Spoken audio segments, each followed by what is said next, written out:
कल्पना कीजिए एक महासमुद्र जिसके गर्भ में छुपे हैं अपार रहस्य। एक ऐसा मंथन जो न केवल स्वर्ग और नरक की दिशा तय करता है बल्कि पूरे ब्रह्मांड का संतुलन भी बदल देता है। और इस मंथन से निकलते हैं 14 चमत्कारी रत्न जो आज भी हमारे धर्म, संस्कृति और जीवन में जीवंत है।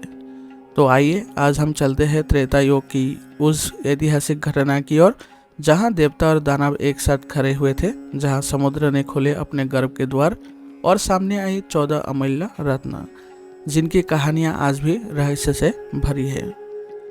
समुद्र मंथन की शुरुआत हुई थी देवता की शक्ति क्षीण और कमजोर होने की वजह से, और असुर बलवान हो रहे थे। इसका वजह था दुर्वासा ऋषि का शाप, जिससे लक्ष्मी भी चली गई थे और देवता भी दुर्बल हो गए थे। तो इसके समाधान हेतु सारे देवता मिलके भगवान विष्णु से जाके मिले और भगवान विष्णु ने कहा कि अगर समुद्र मंथन कर सकते हो और अमृत प्राप्त कर सकते हो तो फिर से बलवान हो सकते हो। तो सारे देवता मिलके मंथन की तैयारी में जुटे और मंदार पर्वत बना मंथन दंड, और जहाँ वासुकी नाग भी बना रस्सी, और भगवान विष्णु ने कूर्म अवतार लेकर पर्वत को स्थिर किया। मंथन के समय उठे बहुत ही संकट और बहुत ही रत्न। तो आइए जानते हैं क्या क्या रत्न प्राप्त हुई थी। जब वासुकी को असुरों ने सिर से पकड़ा तो समुद्र मंथन से विष निकला जिसका नाम था हलाहल। इतना भयंकर था कि संपूर्ण सृष्टि नष्ट हो सकती थी, लेकिन भगवान शिव ने इसे ग्रहण किया और बन गए नीलकंठ। तभी समुद्र शांत हुआ और फिर से मंथन शुरू हुई।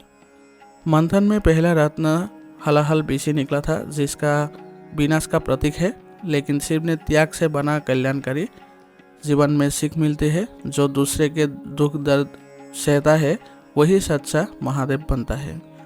दूसरा रत्न था कामधेनु गाय, सभी इच्छाएं पूर्ण करने वाली दिव्य गाय ऋषियों को दी गई ताकि धर्म का पोषण हो सके। इससे संदेश मिलते हैं कि धर्म और करुणा ही सबसे बड़ा धन है। तीसरा रत्न था श्रवास, 7 मुखों वाला स्वर्गीय घोड़ा। इस घोड़े में आकाश में उड़ने की भी शक्ति थी। इसे असुरों के राजा बलि को दिया गया था। चौथा जो रत्न था वो था ऐरावत हाथी। समुद्र मंथन से चौथे क्रम में सफेद रंग के हाथी ऐरावत निकला जिसका 4 दांत थे। इस हाथी की चमक कैलाश पर्वत से भी ज्यादा थी। इसे देवराज इंद्र को दिया गया और उन्होंने इसे अपना वाहन नियुक्त किया। पांचवा रत्न था कौस्तुभ मणि। समुद्र मंथन से 5वां क्रम में कौस्तुभ मणि निकली। ये मणि दिव्य तेज के साथ प्रकट हुई और चारों दिशाओं में इसका प्रकाश फैल गया। भगवान विष्णु ने इस दुर्लभ मणि को अपने हृदय पर धारण कर लिया। छठा जो रत्न था वो था कल्प वृक्ष। समुद्र मंथन से 6ठे क्रम में जो रत्न निकले थे वो थे कल्प वृक्ष, और इसको कल्पद्रुम एवं कल्पत्रु भी कहा गया था। यह इच्छा पूर्ति वाला एक दिव्य वृक्ष था जो दिव्य औषधियों से युक्त था। यह वृक्ष देवराज इंद्र को मिला जिससे उन्होंने हिमालय पर्वत के सूर्यकानन स्थल पर स्थापित किया। 7वां रत्न था अप्सरा रंभा। समुद्र मंथन से 7वें मंथन में अति सुंदरी रंभा अप्सरा उत्पन्न हुई जो ब्रह्मांड में सबसे सुंदर थी। मनमोहक देवताओं के हिस्से में आई। यह देवराज इंद्र की नित्यांगना बनी। 8वां रत्न था माता लक्ष्मी।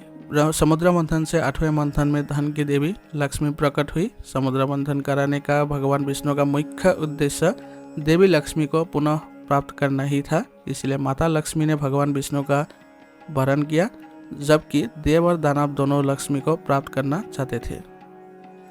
9वें रत्न थे वरुणी।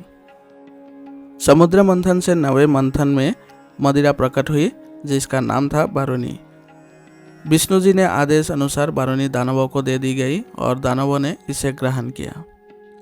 10वें रत्न थे चंद्रमा, और समुद्र मंथन से 10वें फेर से चंद्रमा की उत्पत्ति हुई। चंद्रमा को भगवान शिव ने अपने मस्तक पर धारण कर लिया था। 11वें रत्न थे पारिजात। समुद्र मंथन के 11वें मंथन से एक वृक्ष निकला जिसे पारिजात वृक्ष कहा जाता था। इस वृक्ष के स्पर्श मात्र से ही शरीर की थकान मिट जाती थी। यह वृक्ष देवताओं को प्राप्त हुआ था। 12वें रत्न थे पांचजंघ शंख। समुद्र मंथन से दुर्लभ शंख प्रकट हुए थे, जिससे पांचजंघ शंख कहा गया था।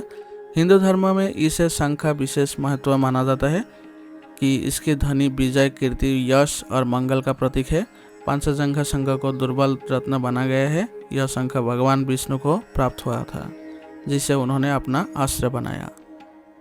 13वें रत्न थे सारंग धनुष। समुद्र मंथन के 13वें मंथन से निकला एक चमत्कारी धनुष, जिसका सारंग नाम था। यह धनुष भी भगवान विष्णु को ही प्राप्त हुआ था। आखिर में और 14वें में धन्वंतरी और अमृत कलश प्रकट हुई थी।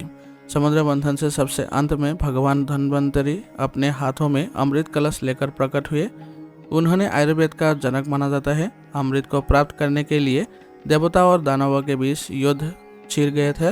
तब भगवान विष्णु ने मोहिनी रूप धारण करके देवताओं को अमृतपान कराया था। अब जान लेते हैं यह 14 अमूल्य रत्न का महत्व भी। पहला था हलाहल बीज, जिसका महत्व था त्याग, तपस्या, दूसरों के लिए दर्द सहने की शक्ति। दूसरा था कामधेनु, जिसका महत्व था समृद्धि और धर्म का प्रतीक।